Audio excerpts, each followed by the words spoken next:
Vivo X50 Series, fotografi, definisi baharu, gimbal sensor sensitiviti mantap, pemandangan malam yang menakjubkan.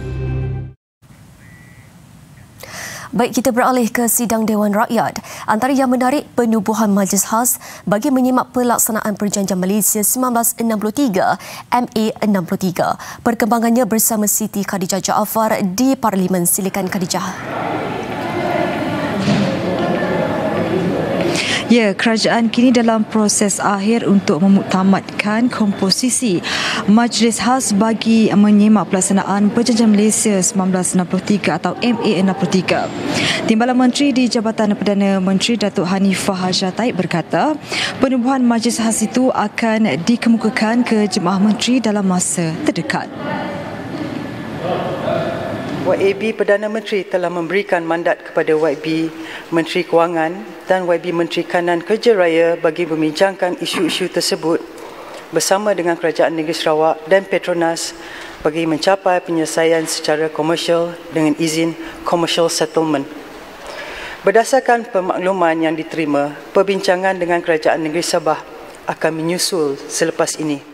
Beliau menjawab soalan ahli Parlimen Batang Lupar, Datuk Seri Rohani Abdul Karim, berhubung usaha kerajaan mewujudkan jawatankuasa khas bagi meneruskan perbincangan mendapatkan penyelesaian komersial dalam tuntutan hak minyak dan gas Sarawak.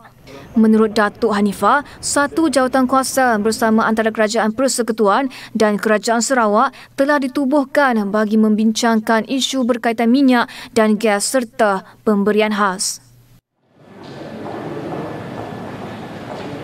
Ya, seterusnya ahli parlimen yang bergejala atau pulang dari kawasan Perintah Kawalan Pergerakan diperketatkan secara pentadbiran ataupun TEMCO disaran untuk membuat saringan COVID-19.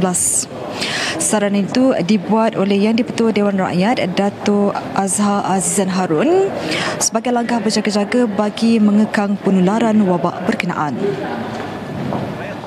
Kumpulan pertama yang perlu membuat saringan mereka yang bergejala atau pesakit bawah siasatan PUI.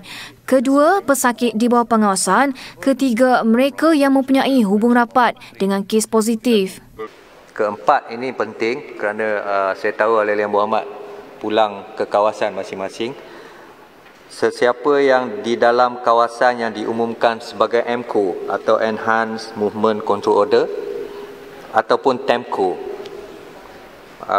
Targeted Enhanced Movement Control Order, Semi-MCO dan juga Local MCO.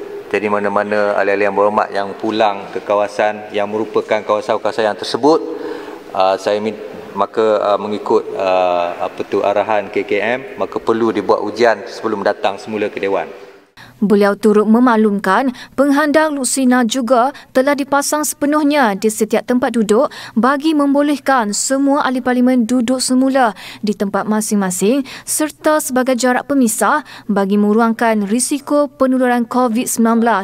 Selain itu, pemakaian pelitup muka juga diwajibkan dan hanya perlu dibuka apabila ingin berucap. Ya, Dewan Rakyat turut dimaklumkan bahawa prosedur operasi standard SOP Majlis Tahfiz Negara MTN akan dilancarkan tidak lama lagi. Untuk memastikan isu tahfiz yang sentiasa menjadi bahan fitnah dan menjadi isu di dalam masyarakat ditangani dalam bentuk satu Majlis Tahfiz Negara yang kalaulah dilihat dari sudut timeline dia, sepatutnya pada Mac 2020 kami telah pun melancarkan Majlis Tahfiz Negara itu. Mohon apakah perkembangan terkini Majlis Tahfiz Negara? Majlis Tahfiz Negara yang telah pun diluluskan penubuhannya pada September 2019 sedang giat membangunkan standard dan prosedur SOP bagi menggerakkan fungsi MTN, iaitu terma rujukan MTN, standard dan SOP pengiktirafan Hufaz, standard dan SOP penarafan institusi tahfiz peringkat rendah dan tinggi. Dalam erti kata lain, menerusi MTN, kerajaan bukan sahaja dapat menjamin tahap keselamatan institusi tahfiz tetapi juga menaik taraf aspek pensijilan penarafan institusi tahfiz dan pihak kerajaan akan terus committed untuk memperkasakan institusi tahfiz ini dan membentuk hufaz sebagai pelapis generasi masa depan negara. Katanya, kerajaan sedang membangunkan beberapa prosedur operasi standard SOP bagi menggerakkan MTN.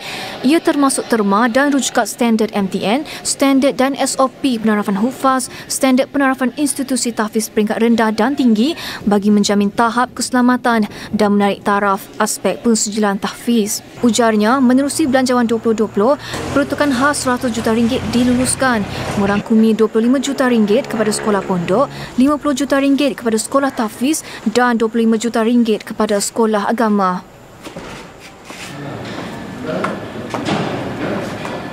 Ya, sidang Dewan sedang berhenti rehat ketika ini dan akan bersambung lagi jam 2.30 petang nanti. Dan itu sahaja dulu perkongsian dari saya, Siti Khadijah Jaafar dan juga rakan setugas Nur Fazilah Muhammad Sahid.